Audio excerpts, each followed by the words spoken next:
दोस्तों, सलोनी नाम की एक लड़की थी और सलोनी का जन्म एक छोटे से गांव में हुआ था। लेकिन छोटे से गांव में जन्मी सलोनी की आंखों में बहुत बड़े बड़े सपने हुआ करते थे। वो हमेशा से सोचती थी कि पढ़ाई के ज़रिए अपनी ज़िंदगी वो बदल सकती है, अपने घर के हालात बदल सकती है। उसके पिता शराब के आदी थे और उसकी जो माँ थी वो सिलाई का काम करके घर चलाती थी।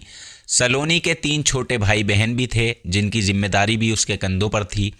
12वीं की परीक्षा में अच्छे नंबर लाने के बाद सलोनी ने अपनी माँ से पटना जाकर पढ़ाई करने की ज़िद की। उसने कहा, माँ मुझे मौका दीजिए, मैं पटना जाकर पढ़ाई करूँगी और हमारे परिवार का नाम रोशन करके रहूँगी। उसकी माँ पहले तो मना करती रहीं और लेकिन आखिरकार उसकी ज़िद करने पर उन्होंने अपनी पायलें बेचकर 5,000 रुपये सलोनी को दिए और साथ ही में माँ ने एक बात और कही, ये आखिरी पैसे हैं बेटा, इसके बाद तुम्हें खुद ही सब कुछ करना होगा। अब सलोनी पटना के लिए निकल जाती है और उसे वहाँ जाकर पढ़ना था और अपने सपनों को पूरा करना था। अब पटना पहुंचने के बाद सलोनी को बड़ा अजीब लगा। भीड़, शोर और हर तरफ दौड़ती भागती ज़िंदगी। उसने सरकारी कॉलेज में दाखिला लिया और एक छोटा सा कमरा किराए पर ले लिया। शुरुआत में सब कुछ ठीक लग रहा था। उसकी रूममेट एक जिया नाम की लड़की थी जो एक अमीर घराने से ताल्लुक़ रखती थी। अब वो उसी के साथ रहने लगती है, दोनों में अच्छी दोस्ती भी हो गई। लेकिन दोस्तों, वक्त के गुजरने के साथ साथ ये दोस्ती टूटने लगती है और धीरे धीरे सलोनी और जिया के बीच झगड़े होने लगते हैं। जिया कहती है, तू हर वक्त पैसे बचाने की बात करती है, ये ज़िंदगी जीने का तरीका नहीं है। जिया हमेशा गुस्सा उस पर किया करती, लेकिन सलोनी ने उसे समझाने की काफ़ी कोशिश की, लेकिन उसके बाद भी जिया ने उस कमरे को ही छोड़ दिया। अब सलोनी बिल्कुल अकेली हो गई और किराया भी उसे अकेले ही देना था।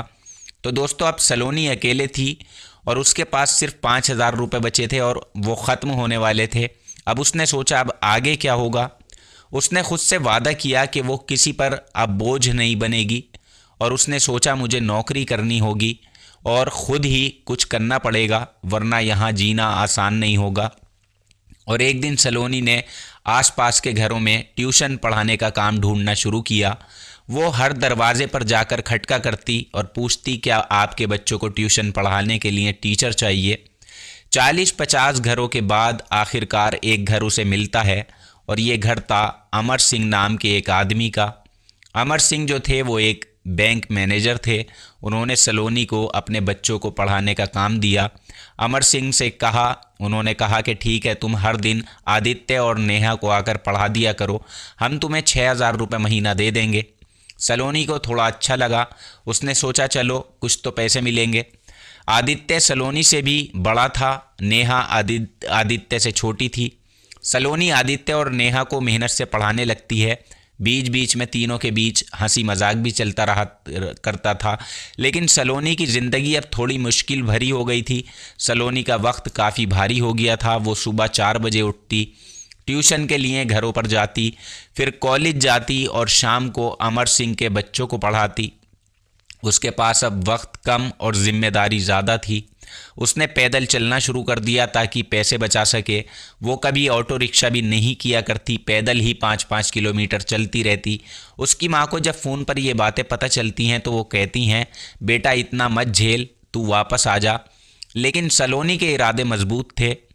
अब वक्त गुजरता जा रहा था और एक दिन मकान मालिक ने सलोनी से कहा, तुमने 2 महीने से किराया नहीं जमा किया है, इसलिए अब हम तुम्हें ये हमारा कमरा खाली करना होगा। सलोनी कहती है, मुझे थोड़ा वक्त दे दो, मैं पैसों का इंतज़ाम कर लूँगी और आपको जल्दी ही मैं पैसे दे दूँगी। लेकिन सलोनी को देखकर मकान मालिक की नीयत ख़राब हो गई थी। वो बार बार सलोनी पर दबाव डालने लगा। उसका उस पर दिल आ गया था क्योंकि उसके दिमाग में कुछ और ही चल रहा था जो कि बहुत गंदा था। उसने एक कहना भी सलोनी का नहीं सुना। उसने कहा, किराया नहीं दे सकती तो और भी तरीके हैं मेरे पास, किराए की जगह कुछ और तुम मुझे दे सकती हो और उसके बाद फ्री में रहना, आराम से मैं किराया भी माफ़ कर दूंगा।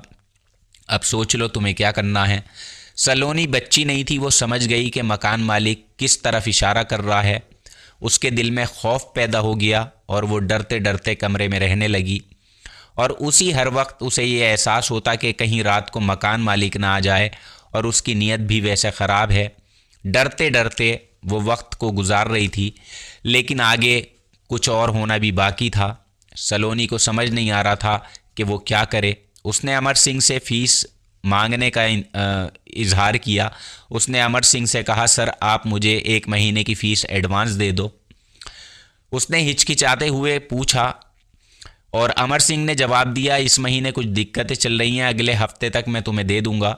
सलोनी के पास अब कोई रास्ता नहीं बचा था और एक रात ऐसा होता है कि मकान मालिक सलोनी के कमरे में आ जाता है। उसने सलोनी को धमकाते हुए कहा, आज रात तक पैसे नहीं दिए तो मेरे तरीके से मामला सुलझेगा। सलोनी बहुत ज़्यादा डर गई। उसने सोचा इस कमरे में रहना अब सेफ़ नहीं है। उस रात वो अमर सिंह के घर चली गई और उसने कहा, सर क्या मैं आज रात यहीं आपके घर रुक सकती हूँ? उसने कांपती हुई आवाज़ में उससे पूछा।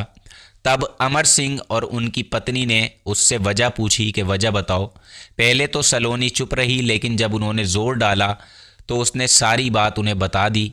अब सब कुछ जानने के बाद अमर सिंह ने मकान मालिक से बात की और उसे सख्त चेतावनी भी दी।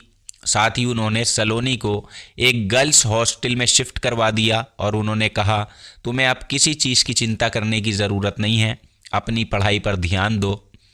और दोस्तों फिर 4 साल तक सलोनी ने कड़ी मेहनत करके पढ़ाई की। उसने बीटेक की पढ़ाई पूरी की और बैंकिंग की परीक्षा पास करके एक सरकारी बैंक में वो मैनेजर बन गई। इन 4 सालों में अमर सिंह जी ने और उनकी पत्नी ने भी सलोनी का बहुत साथ दिया, काफ़ी सपोर्ट की, क्योंकि कहीं अगर बुरे लोग होते हैं तो वहीं पर कुछ अच्छे लोग भी मिल जाते हैं। बीच बीच में अमर सिंह के बेटे आदित्य और सलोनी के बीच दोस्ती गहरी हो गई थी।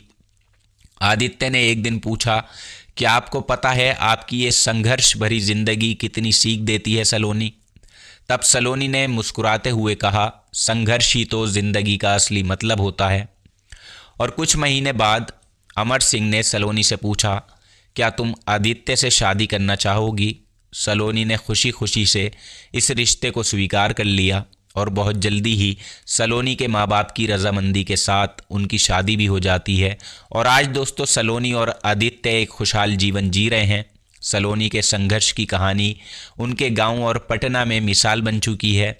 उसने ये साबित कर दिया कि अगर हिम्मत और मेहनत हो तो कोई भी मुश्किल हमें रोक नहीं सकती।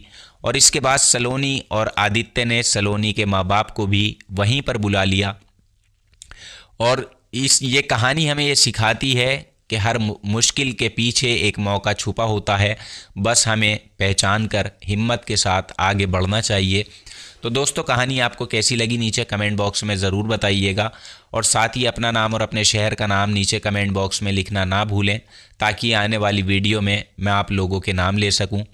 और आप कहां से कहानी सुनते हैं ज़रूर लिखें। और सबसे ज़्यादा ज़रूरी बात यह कि अगर आपके पास कोई सच्ची घटना है, कोई सच्ची कहानी है, इमोशनल कहानी है, किसी के बड़े अधिकारी बनने की कहानी है, माँ बाप के बीच रिश्ते की कहानी है, तलाकशुदा पति पत्नी की कहानी है, कोई भी अगर इमोशनल कहानी आपके पास है तो आप मेरे साथ शेयर कर सकते हैं। मैं आपको इसी चैनल पर उस कहानी को सुनाऊंगा। आप नीचे कमेंट बॉक्स में लिखिए, फिर मैं आपसे कांटेक्ट करूंगा। उसके बाद आप अपनी कहानी वॉइस मैसेज के ज़रिए या फिर लिख कर आप सेंड कर सकते हैं। तो आज के एपिसोड में इतना ही। कल आपसे फिर मुलाकात होगी किसी नई सच्ची खूबसूरत सी कहानी में। तब तक आप अपना ख्याल रखें, अपनों का ख्याल रखें। जय हिंद।